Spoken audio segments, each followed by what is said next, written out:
The Voyage of Storm Petrel, Britain to Senegal, Alone in a Boat. Book 1, by Clarissa Vincent. Chapter 1. An almost unmanageable mess of safety.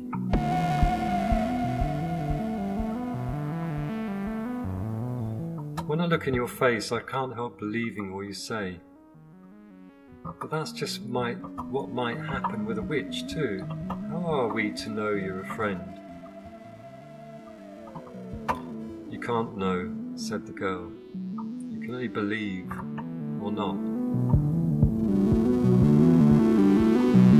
Quote from C.S. Lewis, The Chronicles of Narnia, The Voyage of the Dawn Treader, page 518.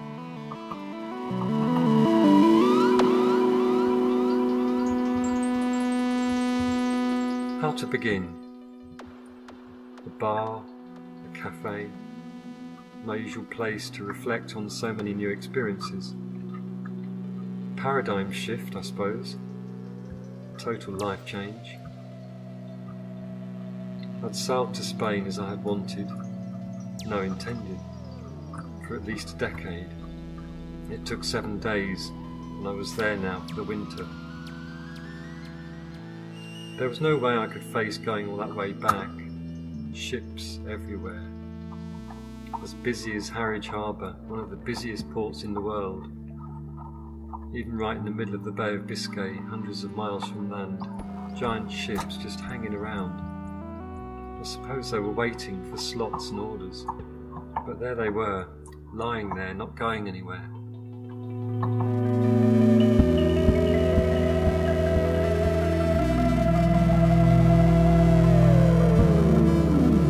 There was a thunderstorm, or 5 thunderstorms surrounding me and shooting lightning between them, accompanied by dark booming, and then the wind came.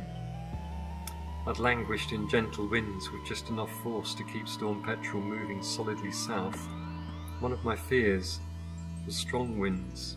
Suddenly I was in a force 6, with waves rising steeply in the darkness.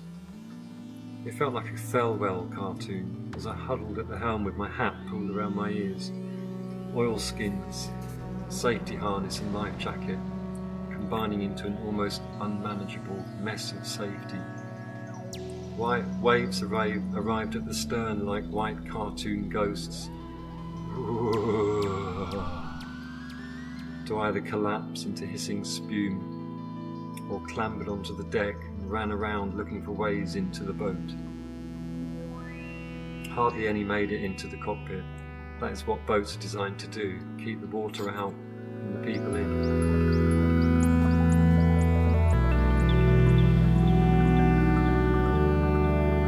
I'd left unintentionally, really, from Milford Haven in Wales.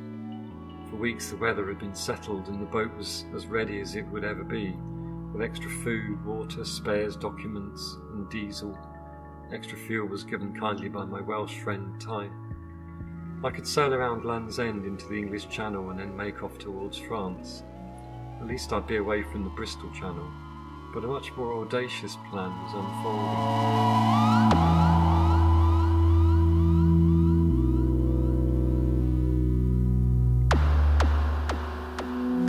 The bar was full of mature men playing cards and smoking cigars or white cigarettes. A few women were amongst them. I think most of them would have seen the war of 60 years ago, but they all seemed to have legs and to be wearing good glasses. A man stood in the middle with a stick. He wore a flat cap and smoked a pipe. He was older, with whiter hair and tired eyes. His look seemed to say, "The place is full of youngsters. How the times are changing." One man looked to be straight out the film, Amelie, a cigarette held near his face and one eye cocked over towards the bar to watch the barmaid, who was his ex. Each customer she served gave him more to be jealous about.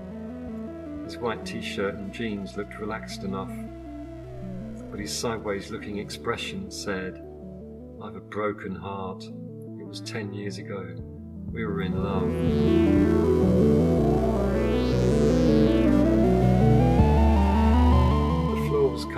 diagonal brown and cream tiles. There was an ornate, heavily gloss-painted post in the middle of the room. A waiter with a white shirt, black trousers, and a little curly patch at the top of his forehead served tiny cups of coffee. I ordered a cafe con leche, coffee with milk, and got a weeny little cup which was actually delicious, so I had a second. When I was in Spain 20 years ago, I would drink cafe con leche because it came in a long glass with a long spoon and lasted well, serving to quench thirst as well as stimulate it. These tiny cups increased thirst, but at least the rich coffee cured my aching back. I was suffering a little from the 7 days and nights slouching in the cockpit all the way from Milford Haven. These men were definitely not war veterans. They were more friendly and lively. They were younger. My own world view had to be updated. Old men in bars do not necessarily remember the war. 20 years ago, the old men in bars probably were involved in the European War. I'd noticed this form of change in a different way in the UK. There used to be many old men in charity shops where I found most of my clothing. They often could be heard breathing heavily near the bras and nighties, or scuffling in the changing rooms. It was part of the charity shop's social service to offer these people a somewhere to be in their latter years without being hassled. The old ladies who ran charity shops were wise enough to keep an eye on the old men, but compassionate enough to sell them the bits of strappy lingerie, held in shaking fingers without criticism. Nowadays, charity shops have been rationalised to tight profit margins, and the old men have disappeared. Charity shops are now run by youngsters with MAs in business studies. In fact, the prices have almost converged between new clothes and second-hand, although charity shops offer more choice. Once in a while a real gem is discovered. The sailing jacket which wrapped me against the Biscay thunder was breathable fabric made by Helly Hansen and cost £8. Not all bad. But I miss the old grotty shops with their tired old clothing and tired old men. The times are changing.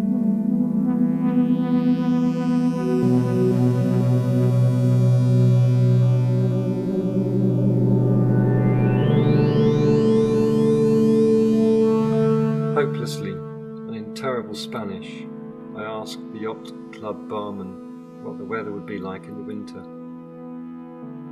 He offered me the local paper with little boxes for each day of the week, each containing symbols such as smiling suns or a rain cloud with a drooping wet expression to show what type of weather to expect. Somehow I moved the conversation over to the seasonal climate of Atlantic Spain. I knew the word for snow and ascertained it does not snow in La Coruna, but by October it would no longer be hot. I suffered this as a form of disappointment because it meant I would have to sail several hundred miles further south to keep in warm weather over the inevitable winter. In just 4 weeks, October would stamp a colder pattern into the days. There was no rest for the lotus eater who must fly south, pursued by an intolerance of winter. My intention was to spend the winter in a warm climate. I was not off around the world or across the Atlantic. I just wanted to be in gentle sunshine and evade the British winter.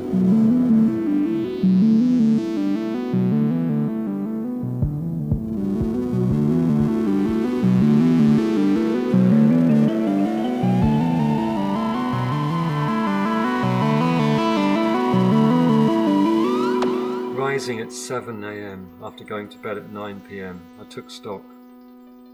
Without the engine working, I could not charge the batteries, apart from a trickle charge from the 2 solar panels. I rationed electricity into essentials such as charging my mobile phone, charging AA batteries for my Scion handheld computer, and digital camera. These were important at anchor, the core of my activity: communication, writing, recording images, Under sail, the essentials were different. Navigation lights, VHF radio, compass light, and a 12-volt power lead for the GPS.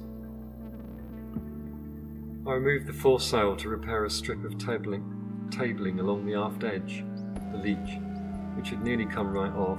Tabling adds strength at the edge, and I was lucky the sail did not rip in half. The trouble was not stitching coming undone through chafe, the usual cause of sail damage, but deterioration of the cloth by ultraviolet. This would have been avoided by having an ultraviolet protection strip, a sacrificial strip, sewn onto the part of the sail which is exposed when the rest was rolled away on the forestay. I'd inquired at Bristol Sales earlier in the year, but the price, over £100, deterred me from having it done. There were so many considerations and expenses in the time leading up to departure. One could spend £20,000 or £30,000 fitting out a small boat for a big voyage. I spent about £2,000. However, this figure could not describe the amount of thought and planning which went into making it actually happen. It had actually happened. I was now unsure about how things would work out in the next few months. Several people said they would like to come and visit, which would be pleasant.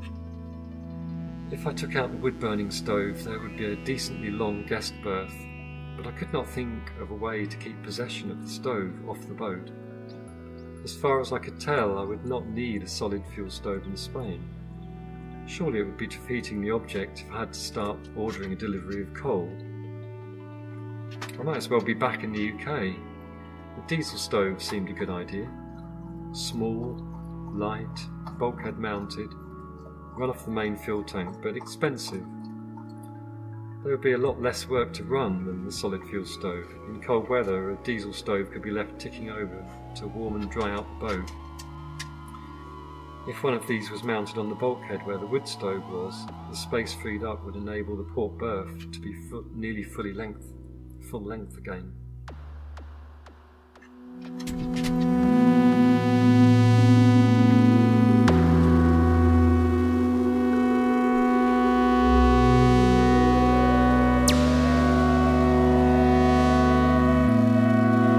Heading southwards at last.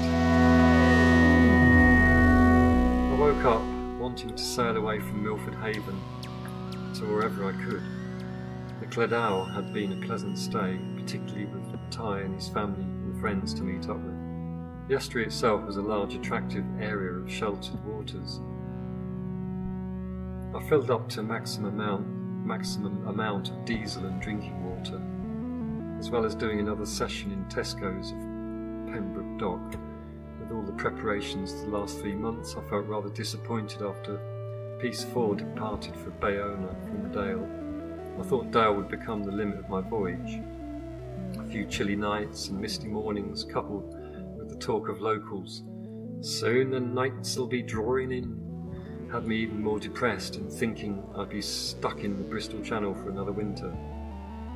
For the past year and a half I had aimed at heading further, plus ultra, more, further, under sail, but really I had wanted to do a long southerly headed voyage since buying my first sailing boat in 1990.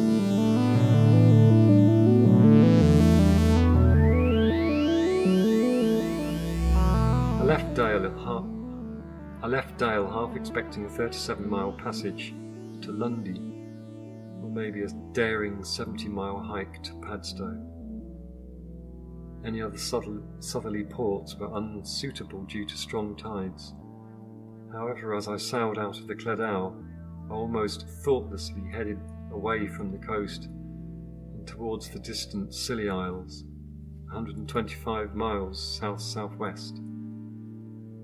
I admit I'd carefully studied the possible route to Spain and entered a number of waypoints into the GPS, which would serve as a basic approach to the journey. This involved getting westing from the UK to prevent a westerly gale blowing me into the Bay of Biscay too far. Also, I had to get past the Scilly Isles and the associated TSS, traffic separation schemes. This gave me the bonus of getting off the continental shelf for a large part of the voyage. The continental shelf has a fearsome reputation in heavy weather for causing very large and steep breaking seas. As it was, the waves were pretty huge in the region of the shelf. The point is, I had made quite detailed and comprehensive passage plans prior to making such a casual decision to head to Spain that day. Far out of sight of land, dolphins swam and dived around the boat. Flocks of gannets and shearwaters were all around. A gannet sitting on the sea looked as big as a swan. A line of 18 gannets flew along the horizon, followed by a line of 4. The mainsail flapped redundantly this side and that. The foresail was rolled away because there was very little wind. The sea softly swayed the boat, and a southwest swell came from the Atlantic Ocean. If I hadn't set off towards Spain that day, I would never again feel confident enough. As many of the requirements as could be were in place.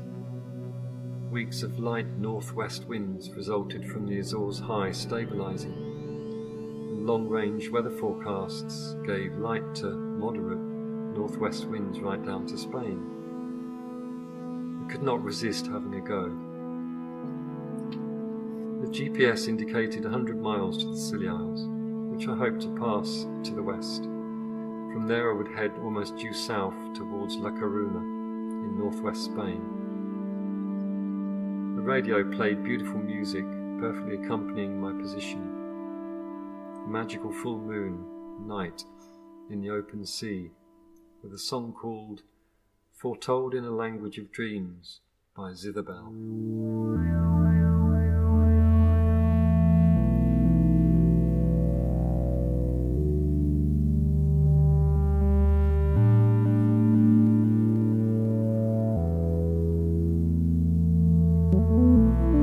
I've noticed the diesel engine gives a lot of heat if it is run for more than an hour. At night it was really cosy to sit on the companionway steps with the main hatch drawn back to close the gap around my shoulders. I would rest my head and arms under the spray hood, and the main part of my body and legs were warmed and sheltered by the engine and cabin. To know how to arrange a boat for voyaging without using it over a long period would be impossible. During the voyage, racked with tiredness and beset by rhythmic rolling, I can only think of selling the boat if I ever managed to get to land again. The last few hundred miles seemed interminable, and each day I was convinced I was closing the coast. At 200 miles to go, I felt myself to be quite close to land. Then at 100 miles, I became anxious about being able to get around the chunk of land north of La Coruna. The wind was quite strong, and I could only comfortably run downwind, otherwise the large breaking crests hit so hard I was concerned about Storm Petrel being damaged, or at least having the cockpit repeatedly swamped with wave tops. Finally reaching land, part of me felt I had already attained my goal, and I could happily sell the boat, return to the UK, and put it all safely down to experience.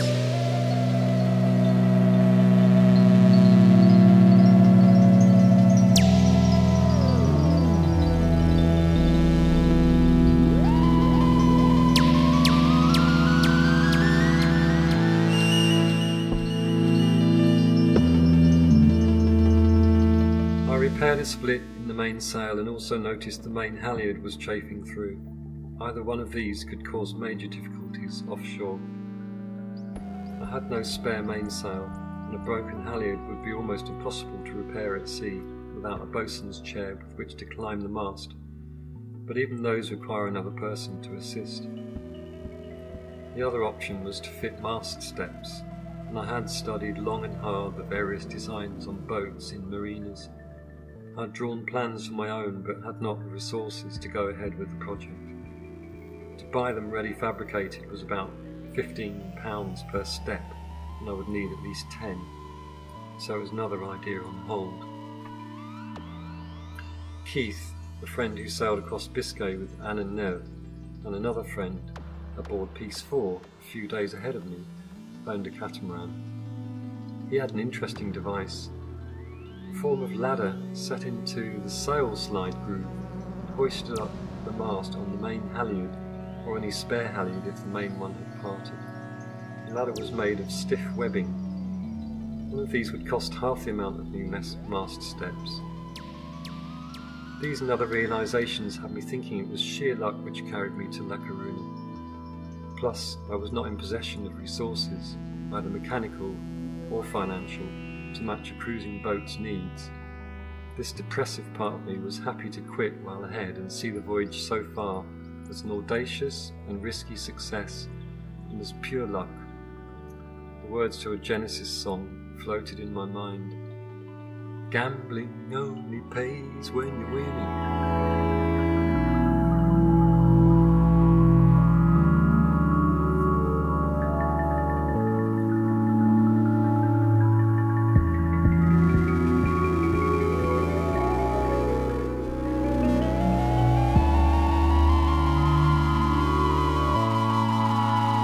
Mishaps at sea are not at all adventuresome, and I felt lucky to have had no mishaps on the passage to Spain.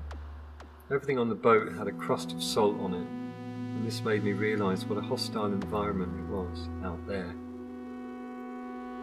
With the diesel engine broken down and the tiller feeling sloppy, I wondered if I was looking reality in the eye. I did not have the sort of money a marine diesel mechanic would ask. I knew the tabling on the jib was about as much as I could run to for repair bills. The rest I had to make do myself, and this is where things looked a little brighter. Systems I had installed aboard, which worked well and had not failed, gave me great satisfaction and confidence. The 2 solar panels were a boon.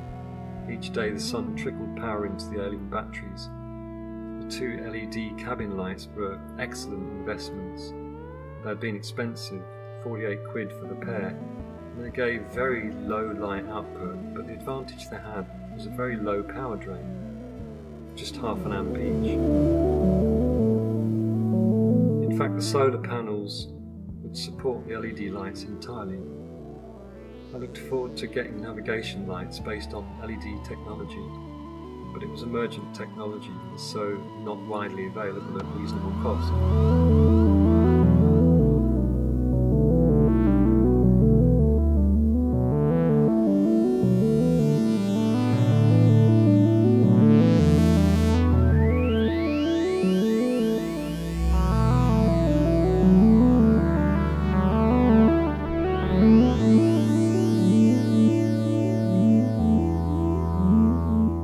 La Coruna. The anchorage was free and the city big enough to hide in. In small towns, locals quickly notice a stranger, and I would feel vulnerable being alone, but in the city no one knows your name. I was an urban soul in Bristol, where I learned to hide myself among the masses by being like them, shopping, wanting, inattentive but wary of others, and above all, pleasant. I found difficulty writing about the voyage, not out of trauma or even shock, but because I needed to build a wider perspective in order to take it in. Words to express how the Bay of Biscay felt to be in were yet to appear. Other sailors cross often, and for those the bay is a relatively short hop. There were, however, none of the type of boats cramming the north coast of France over from England for their summer holidays. None of them dared to strike out this far. I liked that. Most of the visiting boats in La Coruna were German, French, Dutch or Scandinavian. Most seemed bound further south and would be making Atlantic crossings in the next few months. Storm Petrel was of the smallest of the visiting boats. The largest was a German yacht of around 25 metres in length, which arrived one evening and anchored nearby.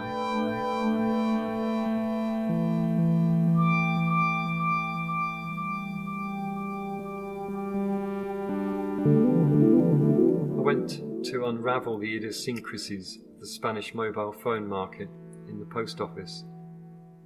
I could buy a Spanish SIM card for my UK Orange phone because I had the foresight to unlock it. This had cost a tenner from a semi-legal but extremely efficient young man in Bristol Market. The job took him about 5 seconds. An unlocked phone can be used with a number of different SIM cards. I'll then be able to use a local Spanish internet service provider. The costs of the Spanish SIM card seemed particularly favourable after midnight, just 0.6 euros per minute, less than half a p a minute. But surely too good to be true. If so, I would happily wait until after midnight to do email and internet work. The other big advantage was I would no longer have to pay to receive calls from outside Spain. It was costing me 30p a minute to listen to people saying, "No, I don't believe you're in Spain. You're having me on, aren't you?" The attention was nice for a while, but I began getting the less frequent friends, those who only called once every couple of months, who were really only expressing guilt for not getting in touch.